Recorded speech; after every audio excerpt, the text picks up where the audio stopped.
Hi guys. Hey Wel- everybody. Welcome, welcome. More people should be trickling in soon, so Mhm. but just wanted to say hi to everyone. Thanks for joining our session today with Christopher. Um he dropped the PSD of this drawing onto the Discord. It's in the special events chat. I added everyone, so please feel free to download it and follow along. And from here, I'll hand it over to you, Chris. Thank you. Yeah, I just thought I'd work with a simple figure today and uh, mainly just playing around with some rendering because I know that's usually the funnest stuff to watch it actually come together. Um, so if you guys have any questions, let me see if I can share. So this is just the line art. Um, with a little bit of shadow mapping to help me get started. And this is just um, the first pass at filling it with one value, and now I'm kind of massaging that with some edges, bringing some halftones in, and yeah, that's what I've got. And this is currently below the line art layer, and later on I may move to above the line art layer for finishing touches and just any sort of painting that I want to do that I actually want to obstruct or change the lines for. I have a question. When you're designing your like shadow maps, how do you go about that? Like, what do you think about? Because you had the light drawing on there to help Mhm. you kind of fill in where the shadows may be. So, what are you thinking about? Yeah, so luckily in this image, most of it is pretty clear. This core shadow that's prevalent with this. Oh, I'm trying to draw on top of with this kind of directional lighting. But of course, you don't always have a situation like this. But this is pretty easy to replicate, in your own drawings. And where the finesse usually really comes is in how you treat the edges that stem from that main pattern. Um, I started with basically not even considering that edge. It's just if you look at this line, I mean, it's just a straight line to get the placement down. But now I can go in with a broader brush and kind of feather the edges where they need to show that form rounding much softer in certain areas that are more fleshy, and kind of tightening up on those edges where it gets uh, more bone or tendon interaction.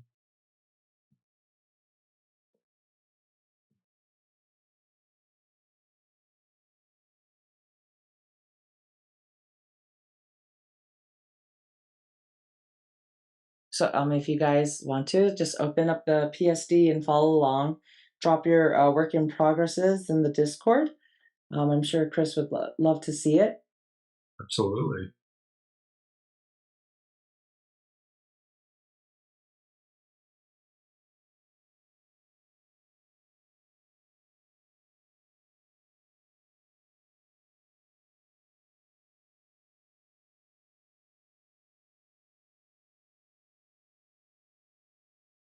Can you possibly talk about the edges, like, and what you're thinking about? Because I know that's what your class is going to be focusing on, right? Yeah, definitely a main thing. It's something that people really appreciate in my work, and it's definitely a subject I'm passionate about. I think, I mean, a large portion of it just comes with a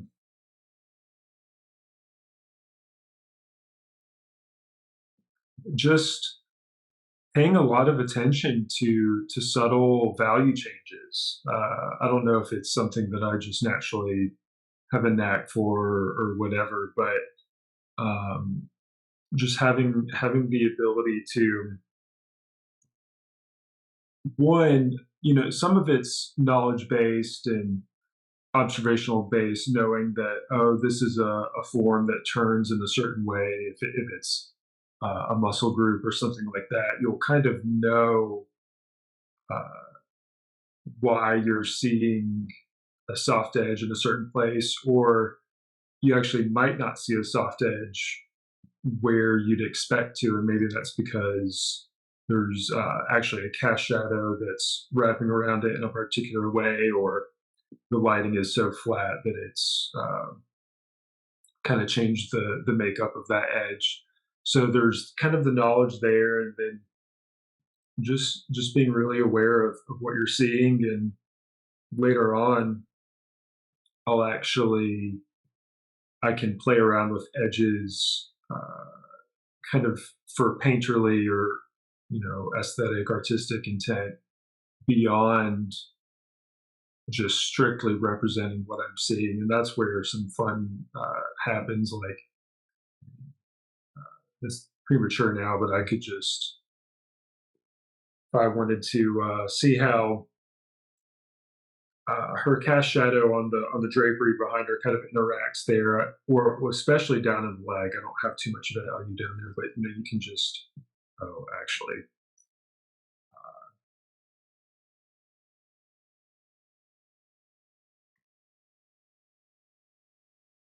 I usually have to, the way I do it, I have to merge it. You can kind of really blend an edge like that, and so you really just lose that entire leg as it goes back into space, and so you can just play around with stuff like that all around. If you want to just lose a contour completely, maybe where this light gets really bright, you can just completely lose that forearm. Uh, you can do stuff like that to push and pull the eye wherever you want it to go.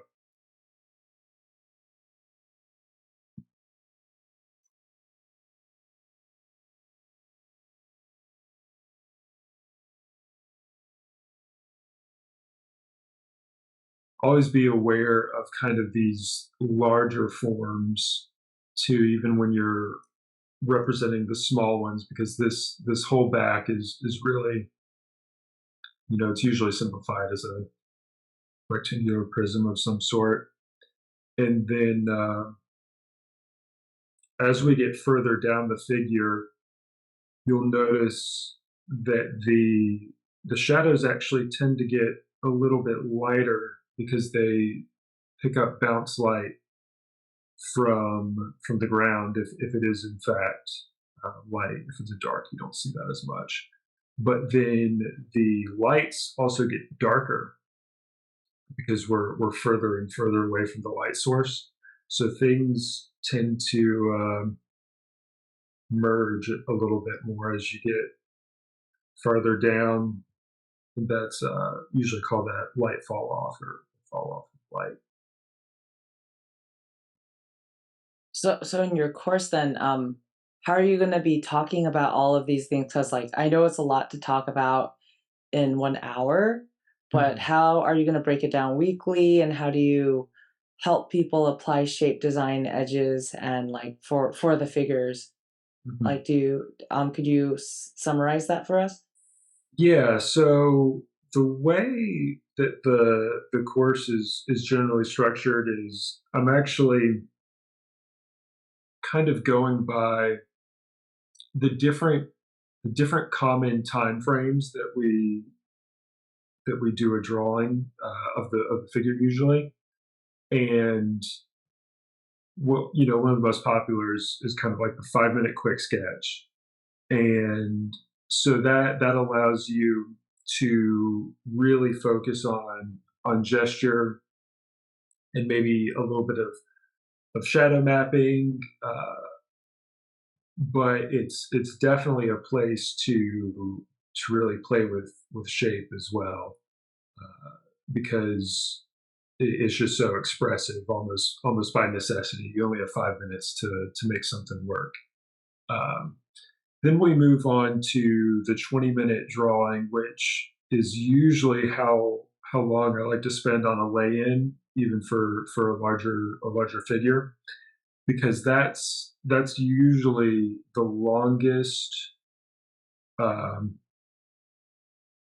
that a model will pose for one session. And so, in the sense that without taking a model break, and then they'll return to the pose after that. So you usually want to nail down a good general lay-in, because otherwise, when they get back into the pose, if you haven't gotten everything down, things might shift in a way that if you try to kind of merge the two poses together, it might mess with your drawing. And then the later classes will go to the more fully rendered. It can really be as long as you want. An hour and a half is a common amount of time for like a full fledged drawing, but then it could even be 3 hours, 3, 4, 5, 6. I mean, if a student wanted to spend 10 hours on a drawing that they were really digging, that's fine with me too. There's a lot that can be learned from that. But by going through these different uh, times, with drawing the figure, allows you to focus on different aspects with each one. So that's kind of how the class is structured.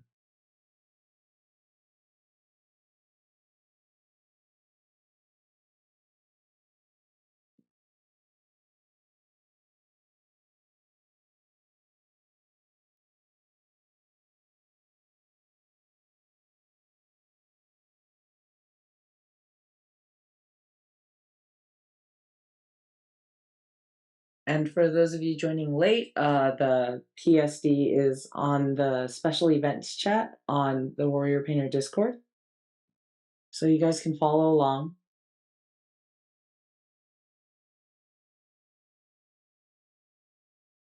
Will you be going over like what type of form creates what type of shadow and helping people understand when to use hard and soft edges?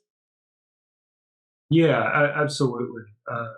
Edges are basically just how quickly a form turns, and that that just depends on what you're representing. Like I was saying before, usually these fleshier bits, uh, right here, are going to be softer edge, and then you'll see little tiny moments of some harder edges, famous back dimples here, where there's some muscular insertion, and so you can firm edges there. And so, uh, generally, when you are closer to bone, the edges are going to be a bit harder, like in the elbow, wrists, other joints like that. And then the edges tend to spread and soften from there. And depending on someone's anatomy, there might be, uh, they might be, very built, and you might not see too many extremely soft shadows. It kind of might be, they have a more wiry build. It can almost be like there's just firm edges all around, and then harder edges towards the joints, or they're a curvier model. It's mainly soft edges, and the hard edges would then usually come in the form of cast shadows, depending on the lighting.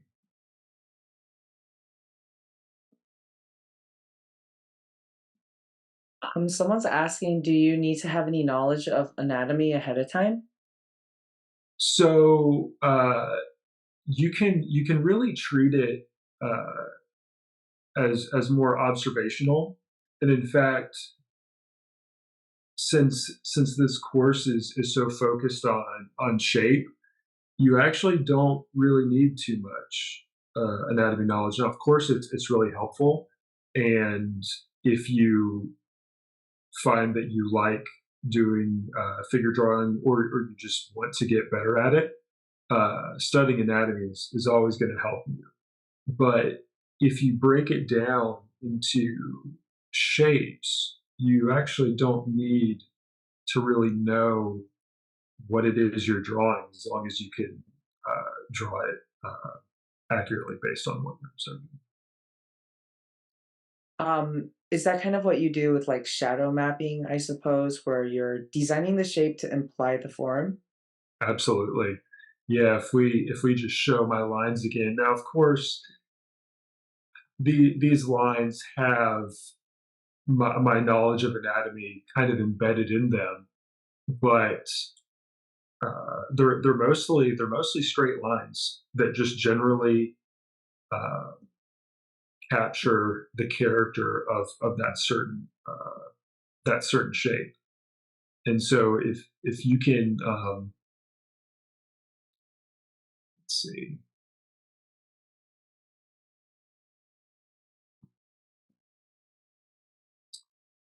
if you just have the ability to see that, actually, that this is this shape, it doesn't really matter that you know that what you're drawing is a deltoid or a tricep or whatever. These are just geometric shapes, and the same thing with the shadow.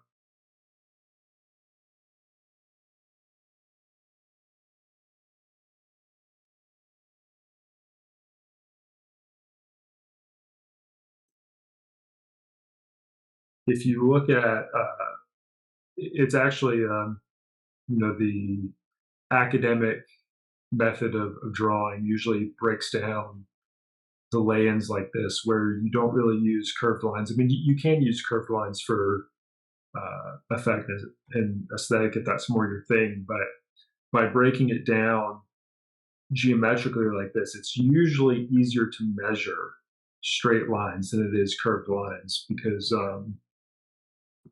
you know you'll start very simple,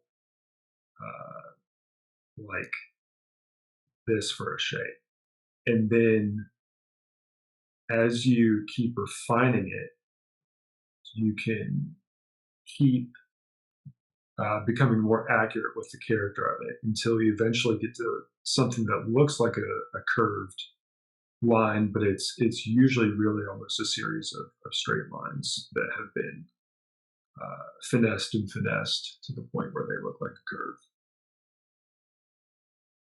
almost like a 3D model that starts lower polygoned, and you add more and more until you get to the final representation.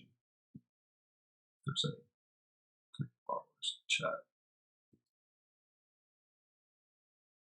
Um, to kind of like expand on that, then I guess, do you have any, like, would you say that there is a big difference in drawing from like a model as opposed to from photos?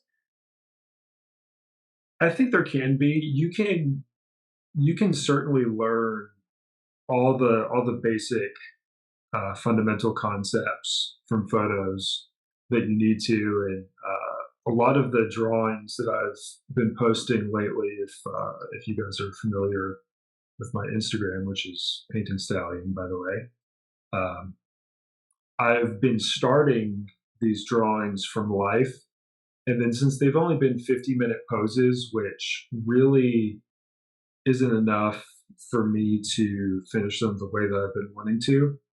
Uh, the models have been nice enough, and now keep in mind this isn't always the case, but they've sometimes they'll allow you to take photos, usually for like a $5 donation. And when that's the case, you can go back home to your studio and work on them from home and finish them up. And uh, the fundamental concepts are all the same. Now, if you have the opportunity to go and draw from life, I definitely would. But I know in some areas, even uh, kind of like in the outskirts here in North Carolina where I live, there's people that are driving 40 minutes uh, or an hour into Charlotte to get to life drawing because there's not really life drawing opportunities that are any good in the towns that they live in. So I know it's a hard it can be a hard resource to come by. And so don't feel like you can't get a good education or you can't learn without drawing from life. But if you get the opportunity, it really is I think one of the best exercises that you can do as an artist. And it's usually just personally enriching as well. You get to talk and see other artists work and see how they do things, and uh, you can learn and grow that way as well.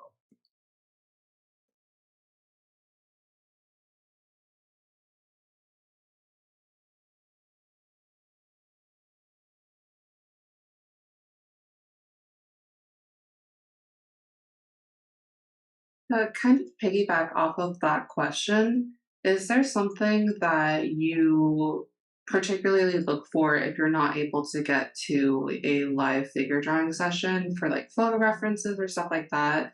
Because there's something that you look for in photos that Mm. Mhm. Yeah, so I usually like for there to be a good shadow pattern, what like this one does.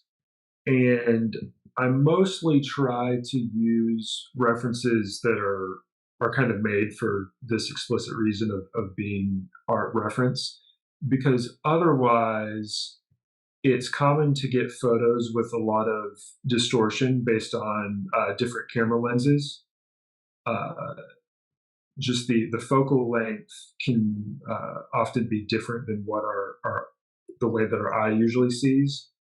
And I try to stay away from photos like that because if you if you practice based on photos like that too much, that distortion might creep its way into your work, and you definitely don't want that. And so usually these references are shot near anywhere between 35 millimeter and 55 millimeter, which from you know all the research I've done is relatively close to how our eye usually sees things.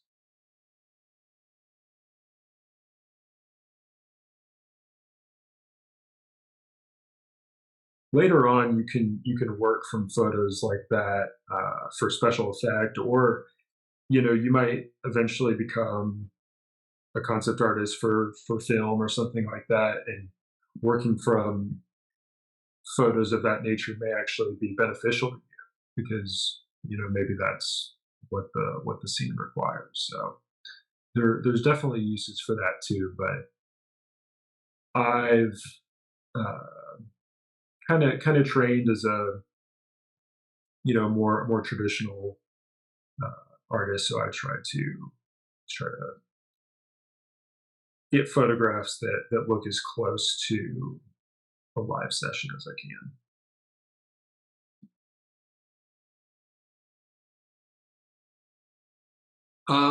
Chris, can I ask you a question over here? Can you hear me? Absolutely, yeah, I can hear you. Yeah, thanks. So I have like a question like mostly related to like quick sketch because I Mhm. feel like I'm like fairly comfortable with the longer time intervals, but I've always found quick sketch really hard. I was wondering what you would recommend for kind of like if I'm trying to learn how to do it. Mhm. Um, do should I be very strict with myself about like sticking to the time intervals even if I get something bad? Should I Mhm. try and limit what I do, like only get line work or only shadow map and then not do value, or should I just go for like what was your approach like when you were learning it? Like, Mhm. did you throw yourself into the deep end right away, or did you build up to it? Like, So my journey with Quick Sketch. I mean, I've done Quick Sketches, all throughout. But the main training, as you may know, kind of came from the Watts Atelier, and it really started learning their method online. And I kind of just followed their course. And uh, when when you're studying Quick Sketch, you actually don't have to set yourself that time limit. Like, it's usually nice to, but it may be good to sometimes, you can put 5-minute timer on your phone, uh, and try and get as far as you can while putting down good information. And if it's not enough time, and you're not done with the drawing by the end of it, just continue, because otherwise you're going to get. We usually start from the head, and work our way down depending on the pose. Um, if you just always quit at the end of the time limit, you're going to get decently good at drawing nice little head indications. If you do that, get down to the torso, and you'll never learn how to draw a quick sketch foot, because you never get down there. And it's one of the I have trouble with it to this day, getting down to the foot, mainly because the quick sketch that I like to do is a little bit more representational and naturalistic. Um, and I'm usually trying to capture what I see pretty observationally. I am designing my shapes in a subtle way, but some quick sketch artists, they'll basically turn the figure that they see up there into a generic um, figure that maybe has some uh, some resemblance to the model's like basic type, whether they're curvy or built or something like that. But they don't usually try and really go after what they're seeing observationally, and so that frees you up to uh, just spend a lot more time on your drawing, getting down to the foot, and designing other aspects of it. And that can be very valuable too. And I might actually try and do some drawing like that later, where I draw more of what I want to see and how I would design something, as opposed to what I see up there. And that's valuable as well. But that is to say that you can spend time studying quick sketch where you actually do go past the time limit that you're working on, whether it's 5 or 10 minute or whatever. And then another way you can go about it is you can do a 5-minute drawing, and if you're not satisfied with it, draw it again. Draw the same pose under that 5-minute limit, and keep drawing it until you're satisfied with your results. And so basically, use that accumulated knowledge of drawing it multiple times to get faster, so that you get further down uh, on the figure, and you draw what you see in front of you better. So those are probably the main two ways that I would go about improving or studying quick sketch, that isn't just do a bunch of 5-minute quick sketches from photos. It's kind of tackling your weak points in two different directions. Does that answer your question? Yeah, I think so. And it's a bit related. How do you decide like what you're going to simplify or leave out? Because I've noticed in a lot of your quick sketches, you will kind of vignette things, or you will like simplify information or ignore things, and Mhm. like I'm like quite struggle with that. So Mhm. um, yeah. Well, so one of the beauties of Quick Sketch is you only have so much time. So some of it gets omitted because I didn't have a chance to get down to it. And if you start your Quick Sketch with what inspires you the most in the pose, or what you're most attracted to, that kind of builds in your center of interest, because you're literally drawing what you're most interested in. And so if you don't get to something else around it, it doesn't matter, because you've drawn what you most wanted to draw. Now, another thing that I usually do is, if a contour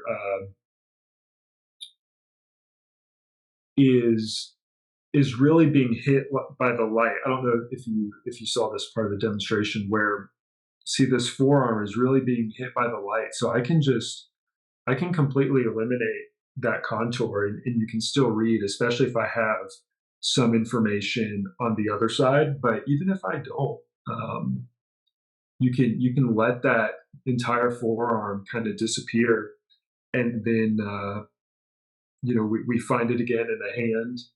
Uh, this part of the hip sees the light, and so uh, I'll ease up on the lines and the contours as I get to these areas where the light's really hitting it. And it's a good way to draw less lines, because every line takes a certain amount of time in Quick Sketch, and you get really interesting uh, aesthetic effects when you do that. And you could also you could blur this entire leg into tone that you placed, and so then you don't really have to draw that uh, that contour right there too much. So that's usually the main way that I will um,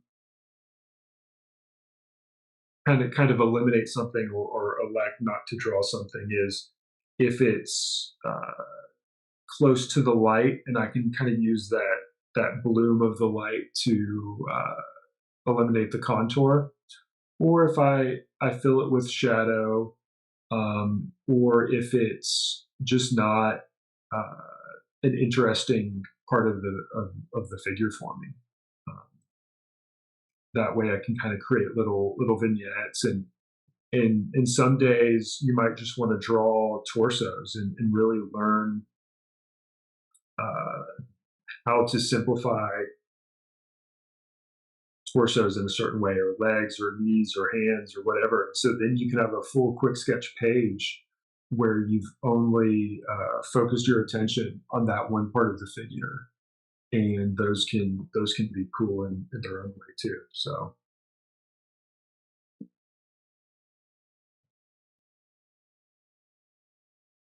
Yeah, that helps. Thanks. awesome. Glad I could help. That's And are somebody. you Oscar the Barbarian? The Yeah, yeah, Okay. almost. Good to see you in here, man. Yeah, thank Uh, you. happy to see you in the course, and I look I, I forward to helping you with your work. I've been following you for like 5 6 years, and Oh, like you, wow. like one of because I when I went to Watts, I remember seeing your work on the walls, Yeah. and I remember seeing that stuff, and I was like, that's exactly what I what I want my work to look like. So Oh, man. I'm so glad to hear it. I love when people dig my Quick Sketch, because I do. Of course, I'm from kind of like that Watts lineage, but uh, I do try and put my own spin on it when I can, and I'm always trying to get better at it. And I'm still uh, learning too in my own ways. So my Quick Sketches should only get better from here.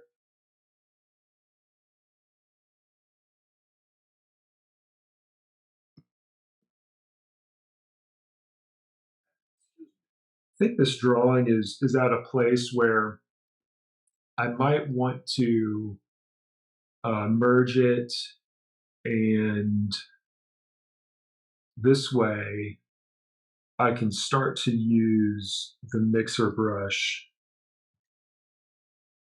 to really play with the edges a little bit more. And if you were to be doing this traditionally, uh, the closest analog, of course, is just blending and smudging with your fingers. And so one cool thing when you do that is you decide where you want to blend, and you can kind of keep that texture of the paper, or in this case the Photoshop brush, in certain areas, and then you can blend others. And I actually recommend that so that your drawing isn't all smooth or all textured. You kind of uh, allow both to exist so that you can have that nice amount of variety in the drawing.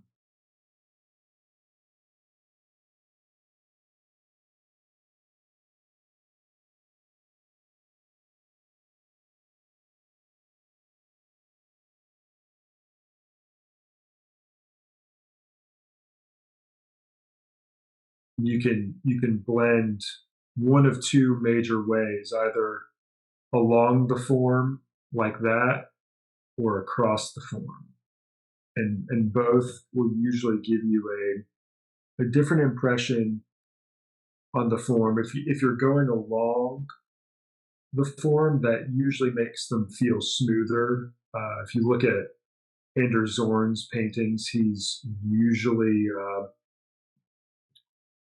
blending along the form like that. Or you can go across the form, which like a rep in or maybe a fetch in, uh, other people might do more often. Sorry about that. And that usually lends a stronger sense of 3D form, and just that thickness and roundness, and often makes it feel more faceted too. Uh, so it's really just about what you want to achieve in how you're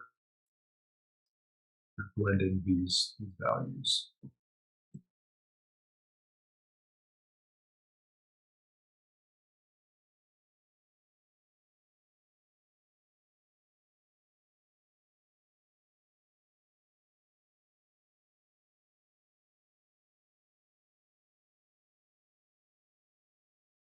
Might also be a good time to get some background tone in as well, because that's always an opportunity for you to compose your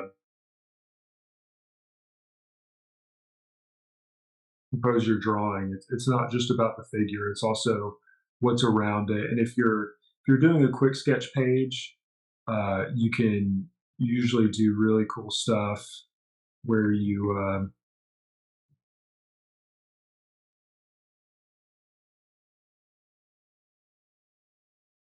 use the shadows from one drawing to the next to kind of link each figure together, and create a pleasing composition that way.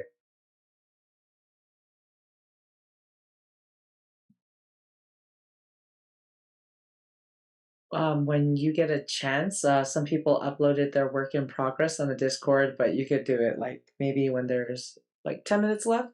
Mhm. You have about 23 minutes left on in this session. Oh, cool. Okay. Yeah, it's gone by fast. Yes, I think so.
Yeah, if anybody else is following along, just be sure to drop in your work in progresses and special event chat.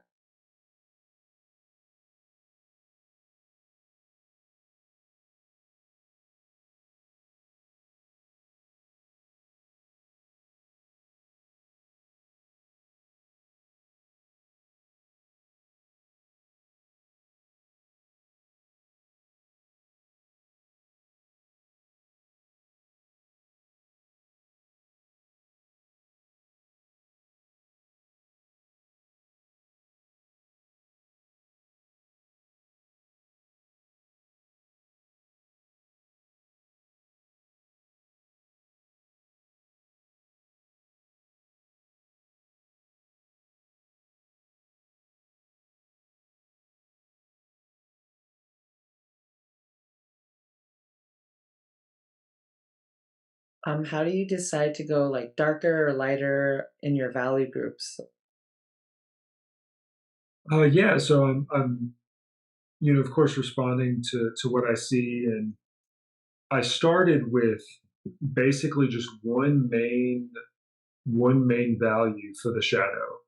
And now that I'm rendering it a little bit more, I have the opportunity to get these darker accents in.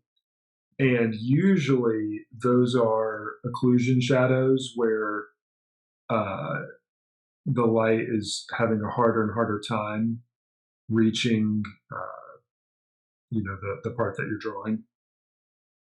Whereas other areas might be catching reflected light or something like that. Or it could also be, like the hair is it's just locally a darker value than her skin. So the whole thing's gonna be a darker value, except for maybe the highlights because of a difference in sheen. So I usually like to start with just that one main value for the shadow so that you can really get that value pattern to read correctly. And then as you render the drawing up more, you have the opportunity to branch out and get these extra values in there.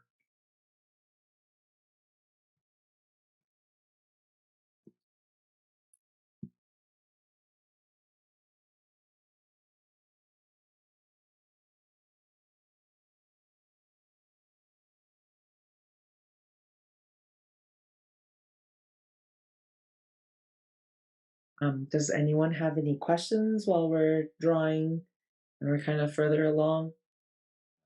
Excuse me, can you hear me? Argoni, I can kind of hear you. Do you want to speak up a little? Oh, can you hear me better now? Yeah, yeah, A yeah. little bit. Uh, I kind of struggle with drawing for a long time. Like Mm, when I reach the 5 minute mark, I feel yeah. like it's over and I can't see how I can add to the painting. So, how Mm, do you do it when you finish a painting but know you could do more with it? mm. What do you look for? Well, so if you have only worked on a piece for some amount of time and you feel like you're not getting any more done, for one, it might be maybe your style or aesthetic inclination is for the kind of like the shorter efforts. Um, and you certainly don't want to just spin your wheels on a piece because you can actually I do it all the time where I make something worse. And I'm sure we've all been working on a digital painting before, and we'll work on it for like an hour on a separate layer, and then we'll switch the layer on and off and realize that an hour ago the painting looked the same or better.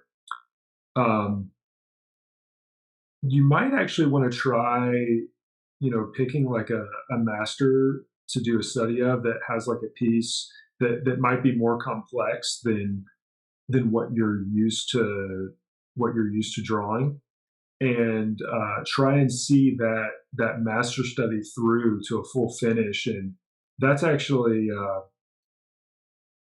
one thing that I do often whenever I want to push my skills is just do a master study and do something that really challenges you, uh, because that's going to allow you, uh, that patience to pursue your images more, and also kind of gives you the confidence because by the end of it, you're like, oh, I can actually do a piece of this intensity, in this level of complexity or detail or whatever. And so when you go into your own work, uh, again in the future, you realize that you can take it further than you have previously. And if it's it could just be a stamina issue where maybe you're not taking enough breaks, or maybe not taking the right kind of breaks. Sometimes if you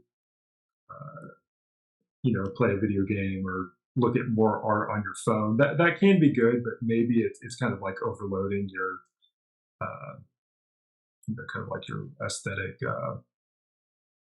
mental capabilities a little bit, so you're really not refreshed by the time you get back to your drawing. Uh, so yeah, those are a couple ways to push your drawings forward. How about in studies like this one? I do real life studies with models. Hmm. Always by the end of it, when it's time for the 15 minutes, 20 minutes long, I can't really add anything past this 5 to 7 minute mark, even Hmm. though there is a model in front of me with all the information I need. Yeah, I would actually love to take a look at your drawings and see, what at what point you're getting stuck at, or where you feel like you can't go further. Have you done many longer studies on your own time? Of like a more fully fleshed out figure than what you get to do at a life drawing session? No, in my own time, I mostly focus on backgrounds Oh, and okay, okay. environments. Um, well, yeah, it kind of sounds like maybe you're trying to increase your skill with figure drawing. Then it's not what you do as much in your own time, or maybe for your work. I don't know if that's if you're a background concept artist or whatever.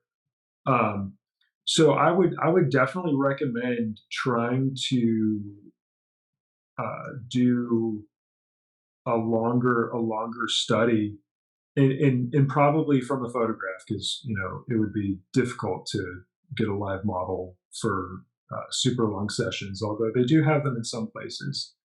And just really try and build that stamina for trying to see. It'll probably be about more finessed value. So really trying to get form to turn, and get an accurate representation of what you see. And I wouldn't shy away from even putting, especially if you're working digitally, putting your work on top of the reference and seeing where you've gone wrong, or where you could do things differently, because sometimes we think that we've gotten something generally accurate, and then if you place the reference on top, or vice versa, um, you'll see just how much you actually got wrong. And so that can kind of train your eye to be more vigilant in finding uh, more that you can do to take the drawing further. If you don't have uh, practice with the drawing for a longer amount of time, it's just another skill, because honestly, each different major time interval in drawing the figure, I feel is almost like a different skill.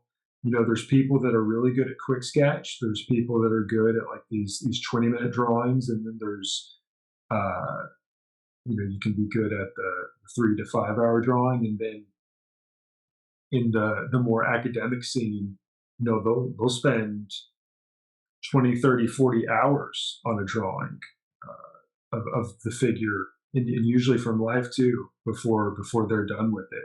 So I actually probably would feel similar. I mean, I've done some longer efforts, especially with painting. I had one painting that was really fighting me, and I probably spent 80 to 100 hours on it, when knowing what I know now, I could do the same thing in a half or a quarter of the time. But that builds your stamina for these longer efforts, and shows you just how far you can really take an image to the best of your ability. Um, and this next question, is there a best way to avoid overworking those muscles? Just letting you know we have 10 minutes, so maybe Yeah, if after this question you could look on the Discord to see everyone's absolutely. awesome work in progress. Yeah. Uh, by overwork the muscles, do you mean kind of like the mental muscle of, or do you mean over just overworking your drawing in general? I think maybe what they meant was like overworking the rendering of muscles, because you know how sometimes they just look like Oh, yeah, like medical renderings rather than like a absolutely, yeah. yeah, and that's something that I try and, that's kind of a look that I usually don't care for in my work, so I try and stay away from it. And the main way to do that is to make sure that your, value relationships are intact. Like, even as so if you squint, that this part's getting a little bit too much light, so knocking that back a bit. The reason that happens is what you're doing is you're increasing contrast of the form too much, and with too many small forms. So if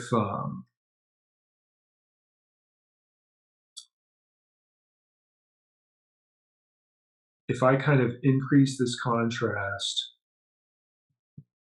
for all these forms,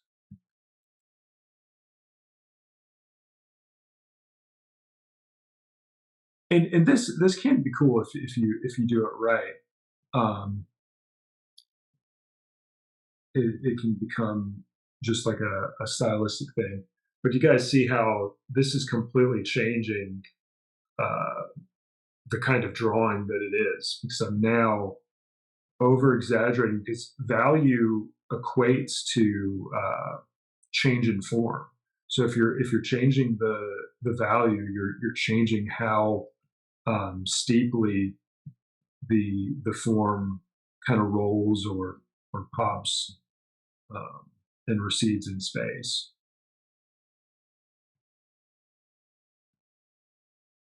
So if you're not stepping back every once in a while and paying attention to kind of like the overall value scheme of your image, you're going to get these over rendered and over expressed losses. So see how that's just it's changing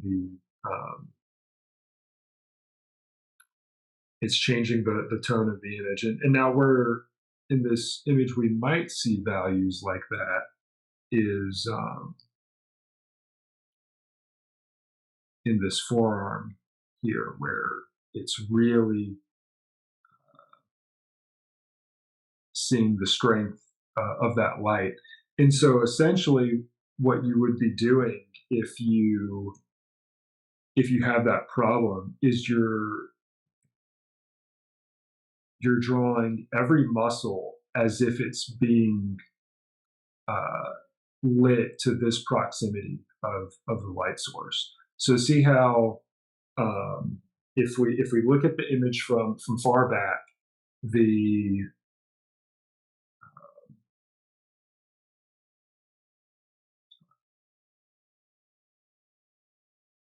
the lights are lightest here and the darks are darkest here because this is the closest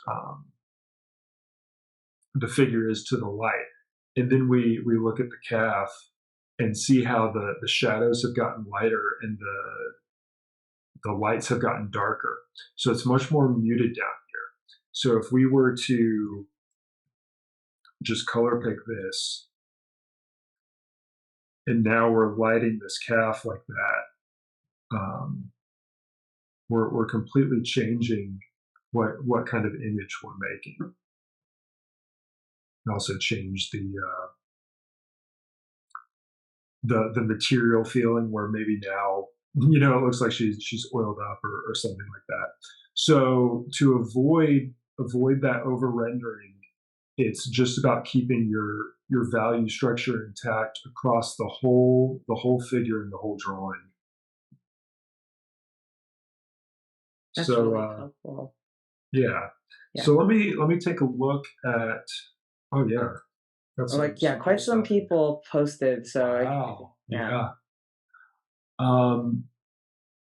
Can I Yeah, actually? you could share your screen over onto like your Zoom, and I think you could just like scroll through them. Yeah. Does anybody that's posted one? I know we've only got 5 minutes left. Oh, that's a great one by Florina. Also, just to mention, if you guys are interested, Chris is going to be teaching a class, and so it's really informative and helpful. So I'll drop the link in the chat too.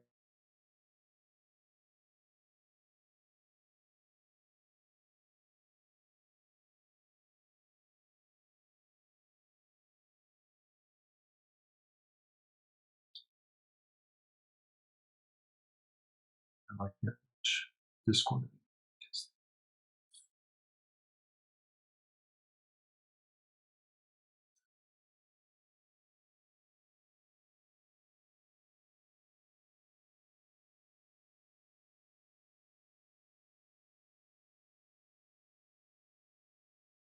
Yeah, does anybody that posted a work in progress have any questions or want me to take a look at their work? They're all great. Maybe you can choose a specific one to talk about, like maybe a common issue that you may see, or Yeah, I'll paste this one. Oh, so different. Maybe that's because it's from.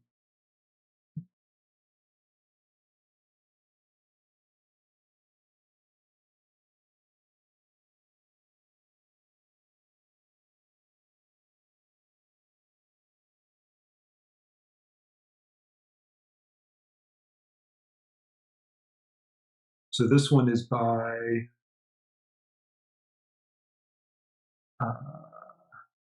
Valkia, and this is a cool little study. I actually like the brush that you've got going on. I like that texture. Um, if you wanted to be a little bit more accurate to what's there, I think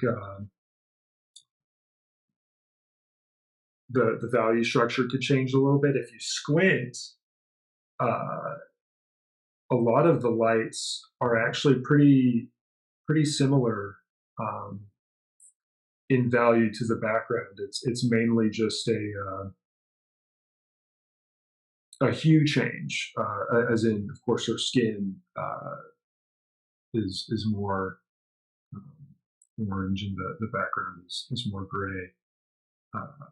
And since we're drawing, we really don't focus ourselves with the color too much. Now, you could artificially darken it to kind of express that color change, or you could kind of lean into the more value based side of things and play with.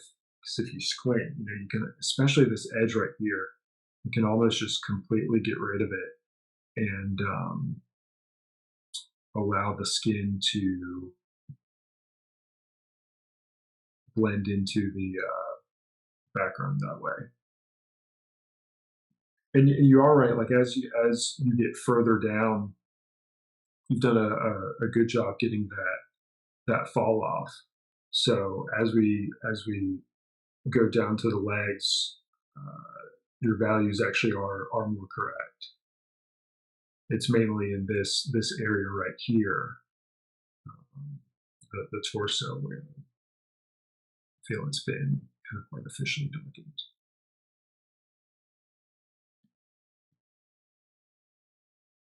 Watch out with overexpressing that the anatomy of that elbow. It looked like it was kind of popping out a little bit.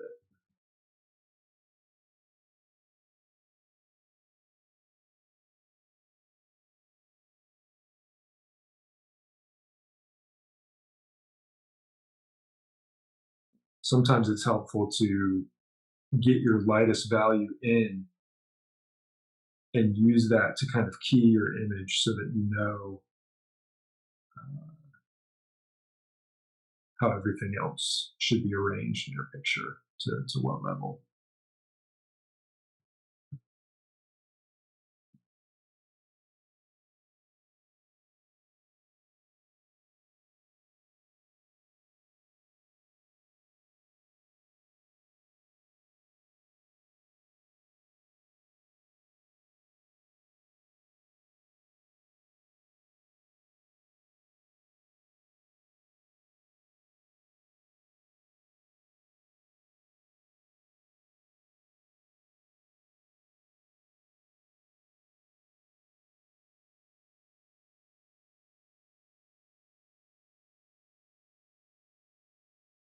Yeah, so I see that our time's up. It's been fun hanging out with you guys.